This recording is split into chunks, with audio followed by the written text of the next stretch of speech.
네, 우리 주기도문 다 함께 드리도록 하겠습니다. 하늘에 계신 우리 아버지여, 이름이 거룩히 여김을 받으시오며, 나라에 임하옵시며, 뜻이 하늘에서 이룬 것 같이 땅에서도 이루어지이다.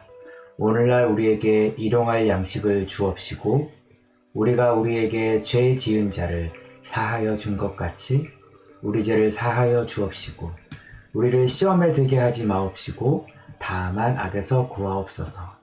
대개 나라와 권세와 영광이 아버지께 영원히 있사옵나이다. 아멘. 네, 우리 기도 제목 제가 매번 나누고 있는데요. 우리 9월달 21일 날 할 가스펠 라이브 위해서 여러분 기도해 주시고, 특별히 돌아오는 8월 첫째 주에는 우리 1번 교회에서 우리 같이 불고기로 우리가 준비도 하고 같이 식사를 하게 됩니다.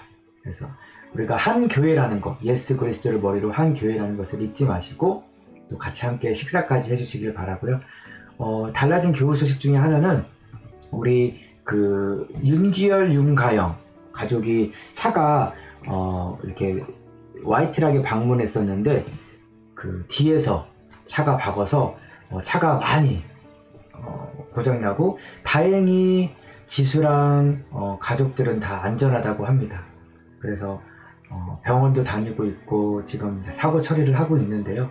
저도 연락을 받았는데 여러분께서 또 생각나시는 대로 계속해서 가족들이 많이 지금 놀랬나 봐요, 지수가. 그래서 안정을 취할 수 있도록 이 가족을 위해서 또 사고 처리까지 잘 될 수 있도록 기도해 주시기를 바랍니다.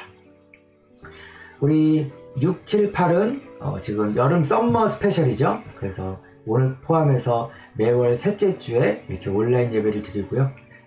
넷째 주죠. 다음 주는 로컬 처치데이입니다. 그래서 평소에 여러분이 방문하고 싶었던 교회들을 미리 정하시고 그 교회에 가서 함께 예배 드리는 그런 시간을 갖도록 하겠습니다.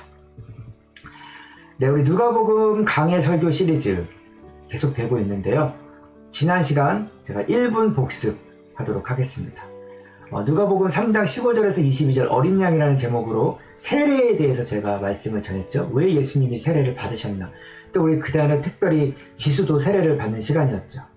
예수님께서 세례를 받으신 이유는 구약에 그 양에게 안수를 하면서 자기의 죄를 고백하고 그 양을 번제물에 태워서 올려드렸듯이, 예수님께서는 우리 어린 양이 되셔서 온 인류의 죄를 가지고 세례 요한에게 세례를 받으신 거죠. 마치 어린 양처럼.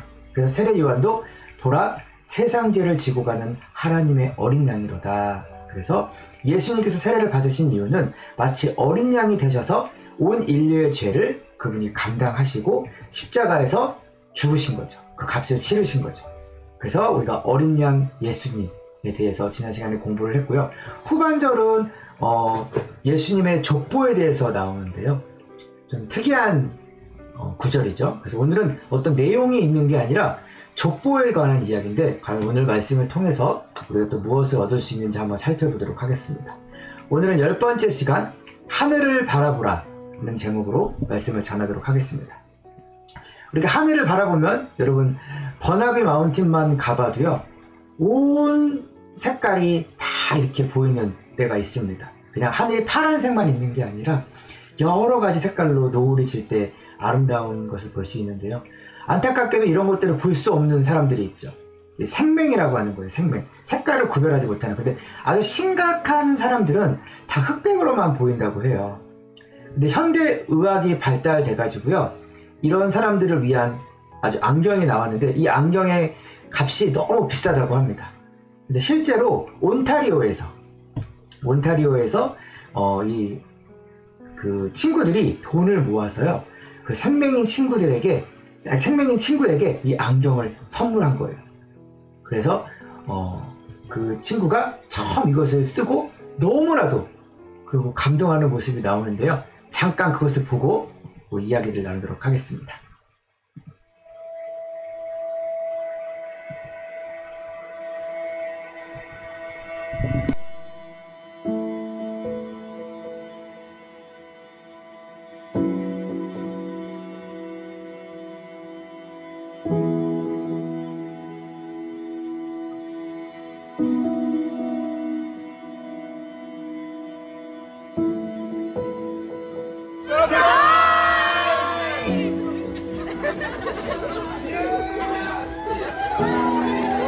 Happy birthday, bro! Happy birthday! Come here! Come here! Let's go! Here! Turn around. Turn around. Better softy, you thought that you deserved a chance to try it.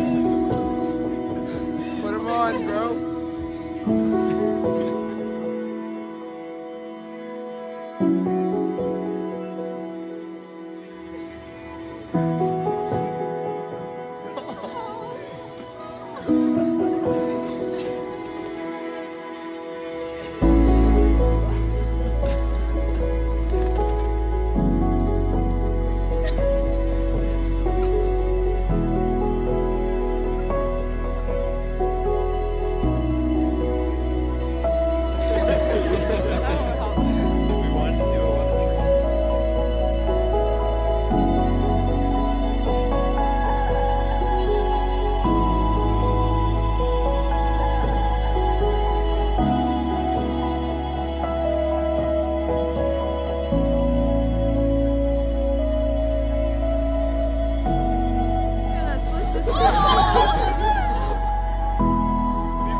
Don't go back and forth. Leave them on. Let them adjust. The balloons. Leave them on. You have to let your eyes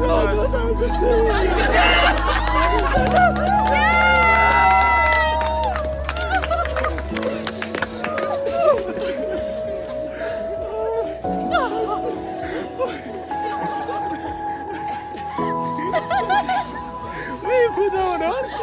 Those are the same! Oh my god! So bad! Thank you so much!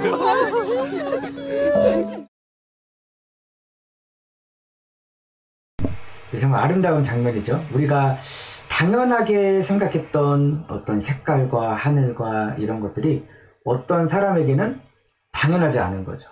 마찬가지로 우리가 이렇게 당연하다는 것, 하나님을 믿는다는 것, 또 하나님께 이렇게 예배를 드릴 수 있다는 것이 우리에겐 당연할 수도 있지만 또 누군가에겐 당연하지 않을 수 있기 때문에 우리가 항상 감사해야 되지 않을까 이런 생각도 해보면서 오늘은 특별히 위를 보라, 하늘을 바라보라 라는 제목으로 한번 말씀을 전하도록 하겠습니다. 오늘 말씀은 특별해요.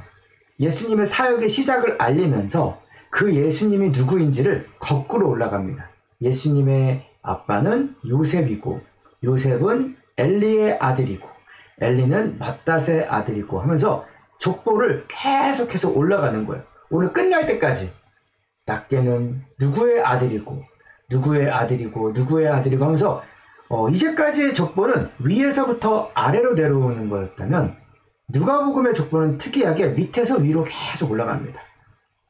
계속 올라갑니다, 여러분. 근데 다윗까지 나와요. 구약에 나온. 그리고 다윗, 그 다음에 나손, 또 유다, 야곱, 아브라함, 결국은 어디까지 올라가나요, 여러분?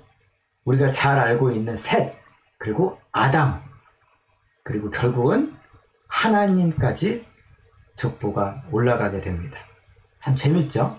밑에서부터 위로 올라가는 식의 족보예요. 이제까지의 족보는 마태복음은 위에서부터 아래로 내려왔다면 또 다른 많은 족보들, 성경에 나온 족보들은 위에서 아래로 내려왔다면 누가복음은 밑에서 위로 가는 구조로 되어 있습니다. 저는 그 이유를 봤을 때 이렇게 생각을 해봤어요. 왜 누가복음만 아래에서 위로 올라갈까? 누가복음은 누구를 대상으로 썼다고 했죠, 여러분? 이방인, 헬라인, 그 당시 사회적 약자들, 우리 배웠죠? 목자들, 목동들, 의지할 곳이 없는 사람들, 가난한 사람들. 그래서 누가복음에 많이 나오는 계층들이 여자들, 가난한 사람들, 또 사회적으로 소외된 사람들. 그 당시 때 기준으로는 여자들은 이렇게 숫자를 셀 때도 포함시키지 않을 정도였잖아요. 지금은 아주 큰일 날 일이지만. 그래서 누가복음은 그 당시 불안하고 외로운 사람들에게 예수 그리스도의 복음이 흘러갔듯이 밑에서부터 위로 올라가는 구조로, 낮은 곳에서 위로 올라가는 구조로 쓰지 않았을까 이런 생각을 해봤습니다. 그러면서 오늘의 말씀의 핵심은 밑에서부터 위로 올라가면서 결국은 맨 위에 우리의 뿌리가 되신 하나님을 바라보라는 것이 오늘 이 족보의 핵심이 아닐까, 저는 그렇게 생각을 했습니다. 우리가 잘 아는 여러분 출애굽기 아시죠? 여러분 출애굽기. 이스라엘 백성들이 결국은 이제 애굽이 이집트잖아요. 이집트를 탈출해서 나왔어요. 그래서 막 힘차게 가고 있는데 앞에 가나안 땅, 하나님이 약속하신 땅으로 가려고 했는데 앞에 홍해가 가로막고 있는 거예요. 근데 그 뒤에서는 이집트 군대가 쫓아오고 있습니다. 처음에는 좋게 보내줬다가 생각해보니까 안 되겠어, 얘네들을 다 죽여야 되겠어 하면서 이집트 군대가 쫓아와요. 그리고 광야의 그 옆에는 또 큰 산으로 막혀 있었어요. 사방이 막힌 거죠, 여러분. 옆에는 산, 앞에는 홍해, 뒤에는 애굽 군대. 근데 우리가 잘 알다시피 그때 모세가 하늘을 향해서 기도할 때 여러분 어떤 게 가장 현실성이 있으세요? 쫓아오던 군대가 안 온다. 옆에 있는 산으로 도망간다. 바다가 갈라진다. 인간의 상상력으로 가장 이해할 수 없는 게 바다가 갈라지는 거잖아요. 그런데 홍해가 갈라지는, 우리가 위를 볼 때, 우리가 위에 계신 하나님을 의지할 때 하나님은 가장 예상하지 못한 방법으로 가장 안전하게 인도하시는 것 같아요. 왜냐면 홍해를 가르고 이스라엘 백성이 지나간 다음에 이스라엘을 쫓아왔던 이집트 군대들은 물에 휩쓸려서 다 죽게 되거든요. 그래서 이때 이스라엘 백성들이 앞에는 홍해가 가로막고 있고 뒤에는 이집트 군대가 잡으러 오고 양옆엔 높은 산으로 가로막혀 있을 때 그때부터 불렀던 시편의 노래가 있습니다. 바로 이거예요. 그것을 다윗이 부른 거예요. 나의 영혼이 잠잠히 하나님만 바라며 나의 구원이 그에게서 나오는도다. 오직 그만이 나의 반석이요 나의 구원이시요 나의 요새시니 내가 크게 흔들리지 아니하리로다. 이스라엘 백성들은 늘 광야에서도 이 노래들을 만들어서 부르면서 내가 두려워하지 않고 하늘을 바라볼 때 하나님께서 예상하지 못한 길을 여실 것이다 믿었던 거죠. 제가 예고편으로 올렸던 페이스북 묵상글이 있죠. 이 돼지는 목이 이렇게 굳어가지고요 45도 이상 하늘을 바라볼 수가 없다고 합니다. 그래서 스스로 하늘을 볼 수가 없고 언제 하늘을 볼 수 있냐? 자빠져서 넘어졌을 때, 그때만 하늘을 볼 수 있는 거예요. 우리가 삶에서도 넘어질 때가 있죠. 힘든 순간이 없고 아까 막막한 이스라엘 백성들처럼 막막할 때가 있습니다. 사람을 의지할 수도 없고 내가 어찌할 수 없는 그 막막한 상황에서 그때 이스라엘 백성들이 하늘을 바라보고 하나님께 기도할 때 홍해가 갈라졌듯이 오늘의 족보가 아래서부터 위로 올라가서 결국 하늘을 바라보게 하듯이 우리가 하나님을 우리의 삶에 어려울 때 바라봐야 되지 않을까. 그래서 제가 이런 글을 남겼죠. 넘어져야 하늘을 볼 수 있고 그리고 아파봐야 자기의 건강도 살피게 되고 실수하고 부끄러운 상황에 닥쳐봐야 겸손도 배운다. 때로는 우리 가정에 문제가 생김으로 상담도 하고 남의 말도 듣게 된다. 그래서 우리가 겁먹지 말고 우리 일상에 막막하고 넘어졌을 때 땅만 바라보지 말고 하늘을 바라봐라. 나의 구원 되시는, 나의 근간 되시는 하나님을 바라봐라. 그것을 오늘 이 시편도 얘기하고 있는 거죠. 그 문제 가운데 두려워하지 말고 하늘을 잠잠히 바라봐라. 파스칼이 이런 얘기를 했어요. 자신의 비참함을 알지 못하고 하나님을 아는 것은 오만을 낳는다. 내가 얼마나 연약한 존재인지, 문제만 생겨도 얼마나 무너지는 존재인지 그것을 깨닫고 하나님을 믿어야 된다. 또한 하나님을 알지 못하고 자신의 어려움, 비참함만 알게 되면 절망을 낳는다. 이게 인간인 것 같아요, 여러분. 그래서 사방이 막혀서 어디로 갈지 모를 때 오늘 족보의 끝이 결국은 하늘에 계신 하나님께 올라가듯이 고개를 들어서 하늘을 바라보고 나의 도움은 하나님께로부터 온다는 여러분 믿음을 가지고 기도하는 우리 모두가 됐으면 좋겠습니다. 우리 신앙의 여러분 목표, 우리가 교회 열심히 나오잖아요. 그리고 또 신앙생활 열심히 하잖아요. 결국은 신앙생활이라는 건 여러분 뭘까요? 나의 소망이 하나님께만 있다. 그리고 하늘을 바라보는 것입니다. 절망적인 상황에서도 우리가 소망을 노래할 수 있는 이유는 우리를 인도하시는 하늘에 계신 하나님이시다. 그래서 시력과 시선이란 제가 예전에 어떤 글을 하나 봤는데요. 우리는 하나님 앞에 시력을 요구할 때가 많대요. 시력. 참고로 주은이가 스마트 라식 수술을 이틀 전에 했거든요. 막 떨면서. 그래서 지금 점점 시력이 좋아지고 있다고 하더라고요. 우리는 때로는 하나님 앞에서 시력을 요구할 때가 많습니다. 하나님, 내가 가야 할 길을 보여주세요. 내가 뭐가 되면 좋을지 알려주세요. 나에게 가장 좋은 배우자를 알려주세요. 하나님, 가장 좋은 뜻이 뭔지 알려주세요. 이런 우리의 시력을 요구할 때가 많은데요. 하나님은 우리에게 시력을 요구하지 않고요. 우리에게 시선을 요구하십니다. 눈을 들어서 하늘을 보고 하나님을 바라보라. 그리고 내가 가야 할 길, 나에게 가장 좋은 길을 가지고 계시는 하나님을 믿고 나의 시선을 고정하고 바라보는 것이 우리의 신앙생활이 아닐까 생각합니다. 그래서 유명한 말이 있잖아요. 실망하고 싶다면 다른 사람들을 보라. 낙담하고 싶다면 자신을 보라. 하지만 격려받고 싶다면 예수 그리스도를 보라.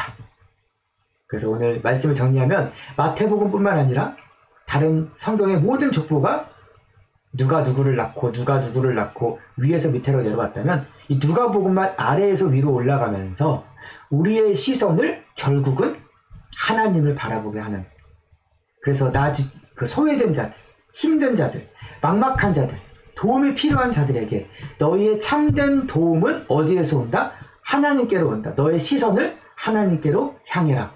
오늘 말씀의 핵심입니다. 사방이 막혀서 어디로 갈지 막막할 때 여러분 혹시 그런 상황에 지금 계시다면, 그런 문제 가운데 있다면 하늘을 바라보고 하나님께 기도하며 예배하며 나아가는 우리의 믿음을 가졌으면 좋겠습니다. 사실 이것이 믿음입니다, 여러분. 제가 어느 교회에 초청받아서 수련회 때 말씀을 전하게 됐는데요. 저는 이제 그 교회 담임 목사님께서 어른들을 예배를 인도하실 때 제가 이제 주일학교 아이들, 청소년 아이들에게 이제 말씀을 전하는 거였어요. 근데 딱 들어갔더니 3살, 4살부터 고등학교 12학년까지 한 30명이 있는 거예요. 저는 좀 쪼개둘 줄 알았거든요. 막막하더라고요. 준비한 말씀이 의미가 없어. 3살부터 18살까지 너무 다양한 계층 가운데 내가 무슨 말씀을 전해야 되나. 그때 하나님께서 주신 말씀이 이 말씀이었어요. 믿음의 주여 온전케 하시는 예수를 바라보자. 내가 이 아이들을 바라보는 게 아니라 왜 3살부터 12학년까지 내가 무슨 말씀을 전해, 이 아이들을 바라보는 것이 아니라 예수님을 바라보고 하나님을 바라보면서 이 아이들에게 그냥 복음을 전하자, 예수님을 전하자, 그런 마음으로 그 말씀을 전했던 생각이 나는데요. 여러분도 삶 가운데 막막하고 답답하고 힘들 때마다 하늘을 바라보고 예수님을 바라봤으면 좋겠습니다. 오늘 말씀은 투데이 키 대신 제가 시선이라는 찬양을 준비했는데요. 이따가 기도할 때 이 찬양을 제가 틀어드릴 텐데 오늘은 투데이 키로 이것을 같이 읽고 오늘 찬양 들으면서 여러분의 삶의 시선을 하나님께 올려드리며 고정하는 우리 모든 추수하는 교회가 됐으면 좋겠습니다. 다 함께 읽겠습니다. 내게로부터 눈을 들어 주를 보기 시작할 때 주의 일을 보겠네. 내 작은 마음 돌이키사 하늘의 꿈 꾸게 하네. 주님을 볼 때 모든 시선을 주님께 드리고 살아계신 하나님을 느낄 때 내 삶은 주의 역사가 되고 하나님이 일하기 시작하네. 성령이 나를 변화시켜 모든 두려움 사라질 때 주의 일을 보겠네. 황폐한 땅 가운데 주님 마음 알게 되리. 주님을 볼 때 모든 시선을 주님께 드리고 전능하신 하나님을 느낄 때 세상은 주의 나라가 되고 하나님이 일하기 시작하네. 주님의 영광 임하네. 주 볼 때. 혹시 나의 삶 가운데 소망을 잃고 힘들고 외롭고 지치고 그럴 때마다 하늘을 바라보는, 하나님을 바라보는 우리 모두가 되기를 소망하며 이 시간 같이 기도하도록 하겠습니다. 기도하겠습니다.